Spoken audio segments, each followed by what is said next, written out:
होता है। जैसा कि आप यहाँ देख रहे हैं कि यहाँ छत में सरिया बांधने का काम हो रहा है। अब इसकी कल ढलाई होने वाली है, तो ये अभी अच्छा समय है कि मैं आपको पूरी डिटेल में बताऊँ। आप यहाँ देख रहे हैं कि ये बेंट अप बार यहाँ पे तोड़ा जा रहा है।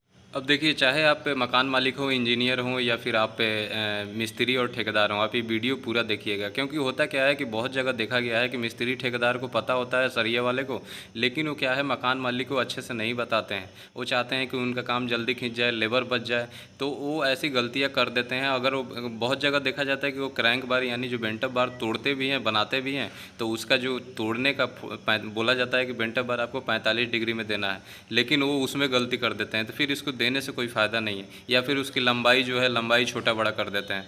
तो मैं ये सारी चीज़ें इस वीडियो में आपको बताने वाला हूँ, तो चलिए शुरू करते हैं। अब देखिए, यहाँ मैं आपको दिखा देता हूँ। ये आप मेरा एक छत देख रहे हैं, इसकी पहले मैं आपको यहाँ लंबाई दिखा रहा हूँ। ये जो लंबाई है ये आपको 15 फीट की है, ठीक है। और ऐसे जो ये इसकी चौड़ाई है ये 12 फीट की है, यानी कि 15 बाई 12 की ये कमरा है। अब ये 15 बाई 12 के जो कमरा है, इसमें जो हमें छत का जाल जो बांधना है, अब ये आप फार्मूला से निकालेंगे। या तो ये हमारा 2A स्लैब है। 2A स्लैब में होता क्या है कि चारों साइड इसमें क्रैंक बार यानी जो बेंटअप बार है वो तोड़ा जाता है। अब मैं यहाँ डिटेल में दिखा देता हूँ। अब देखिए, छत में आप जानते हैं कि एक मेन बार होता है, एक डिस्ट्रीब्यूशन, यानी दो तरह का सरिया होता है।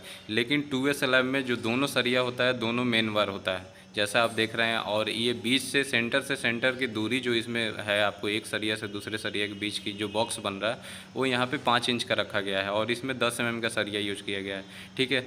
अब बात कर लेते हैं कि क्रैंक बार का।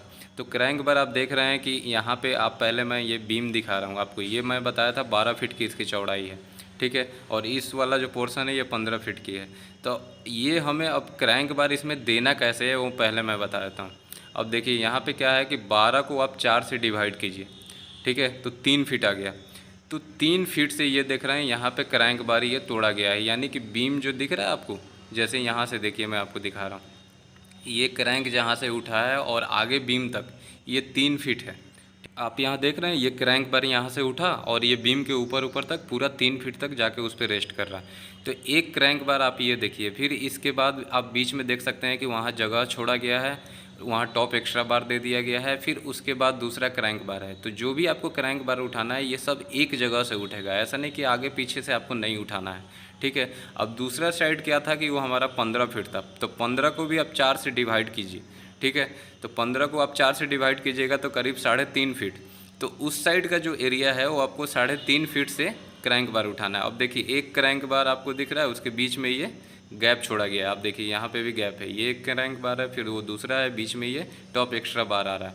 अब दोस्तों बात आ जाती है, आप तो इतना समझ गए कि हमें कहाँ से क्रैंक देना है। अगर मान लीजिए आपका 12 फीट है छत की दूरी, तो आप 4 से डिवाइड कर दे। 16 फीट है तो आप 4 से डिवाइड कर दे, तो 4 फीट से आपको क्रैंक तोड़ना है। अब क्रैंक बार देने से हमें फ़ायदा क्या होता है वो मैं बता रहा हूँ। क्रैंक बार देने से देखिए, ये क्रैंक बार कहाँ दिया गया है, आप देखिएगा, बीच में नहीं दिया गया है, सिर्फ साइड में दिया गया है। 3 फीट से उठाया गया है, जहाँ पे 16 फीट है वहाँ से 4 फीट से उठाया गया है। चारों साइड आप देख सकते हैं। अब क्या होता है ना कि सबसे ज़्यादा जो हमारा 2A स्लैब जो होता है, जो छत में लोड लगता है, तो सबसे ज़्यादा हमारा निगेटिव बेंडिंग मोमेंट कहाँ होता है, हमारे सपोर्ट पे। यानी कि हमारे सपोर्ट जहाँ पे बीम है या साइड में दीवार